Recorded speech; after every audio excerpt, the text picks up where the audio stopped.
There's a type of person who moves through life like water through stone. Slow, steady, unstoppable. You've seen them. They don't announce their goals. They don't post motivational quotes. They just execute. Day after day, week after week. While everyone else burns out by February, they're still going in December. And you wonder, what do they know that I don't? Today I'm going to show you exactly what they know. It's called the LOTUS Method. It's an ancient Buddhist framework that transforms scattered minds into focused machines. But here's the warning. This method will force you to confront the one thing you've been avoiding your entire life: yourself. Before we begin, subscribe to this channel and comment the one area of your life where discipline has failed you. Let's begin. Chapter 1. The Drowning Man. His name was Daniel, 34 years old, marketing manager at a decent company. From the outside, everything looked fine. Stable job, apartment in the city, girlfriend who loved him. But inside, Daniel was drowning. Every morning started the same way. The alarm would ring at 6 a.m.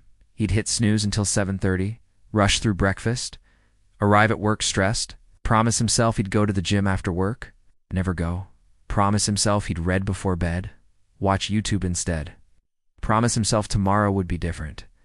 It never was. His girlfriend once asked him a simple question. "Daniel, when was the last time you finished something you started?" Couldn't answer, because the truth was painful. He hadn't finished anything meaningful in 3 years. Not the online course he bought, not the side business he planned, not even the book sitting on his nightstand for 8 months. Daniel wasn't lazy. He was lost. He had energy, but no direction. Motivation, but no system. Dreams, but no discipline. And the gap between who he was and who he wanted to be grew wider every single day. Then one evening, everything changed. Chapter 2. The Monk's Secret. Daniel's company sent him to Tokyo for a conference. On his last day, he wandered into a small temple in Asakusa. Inside, an elderly monk was arranging flowers. Simple movements, perfect precision, no wasted motion. Daniel watched for 20 minutes. The monk never rushed, never hesitated. Every action flowed into the next like water. Finally, Daniel spoke. "How do you move like that? So calm, so focused?" The monk smiled. "I follow the lotus," he explained. "The lotus flower grows in muddy water. The dirtier the water, the more beautiful the flower. Discipline is the same. It doesn't come from perfect conditions. It comes from chaos." The monk drew 5 petals on paper. Each petal represented one principle. L, limit your battles. Stop fighting on 10 fronts. Choose one, master it, then move to the next. A warrior who swings at everything hits nothing. O, observe without reacting. Your mind will create storms, urges to quit, excuses to skip. Watch them like clouds passing. Don't follow them. Tiny before mighty. The lotus doesn't bloom overnight. It grows millimeter by millimeter. Your discipline must grow the same way. Embarrassingly small steps first. You unchanging ritual. Same time, same place. Every single day, your body must know what's coming before your mind can argue. Silence the crowd. Everyone will have opinions about your transformation. Ignore them all. The lotus doesn't ask the mud for permission to grow. Daniel stared at the paper. 5 principles. Simple words. But something in them felt different. Felt true. Chapter 3. The Mud.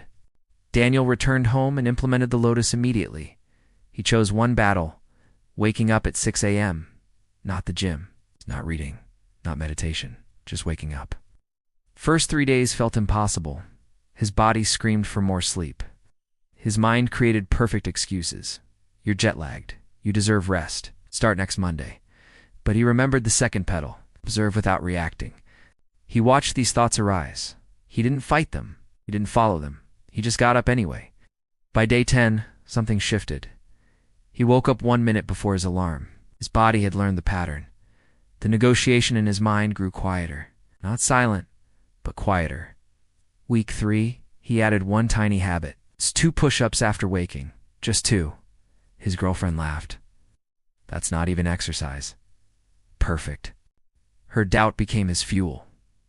Week 6, 2 push-ups became 10. 6 a.m. became 5:30. The lotus was growing. But then came the fall, a brutal week at work, a fight with his girlfriend. 3 missed days in a row. The old voice returned. See, you failed again. Just like always. Except this time, Daniel remembered the mud. The lotus needs mud to grow. Failure wasn't the end. It was the fertilizer. Day 4, he woke up at 5:30, did his push-ups, said nothing to anyone, just continued. Chapter 4, The Bloom. 6 months later, Daniel was unrecognizable, not physically, internally. He woke at 5 a.m. without an alarm, exercised 40 minutes daily, read 15 pages every night, finished 3 online courses, started the side business he'd been planning for years. His girlfriend asked him again, "Daniel, what changed?" His answer was simple. "I stopped trying to be disciplined. I became disciplined." There's a difference. The Lotus Method isn't about willpower. Willpower runs out. It's about systems. It's about becoming the type of person who doesn't need motivation because the action is already part of who you are. The lotus doesn't try to bloom. It just does, because that's its nature. Your nature can change too, but only if you're willing to sit in the mud first. So here's my question for you. What's the one battle you'll choose? What tiny step will you take tomorrow? Comment below. Make it public. Let the transformation begin. If this video shifted something in you, subscribe and share it with someone who needs to hear this. The mud is waiting. The lotus is ready.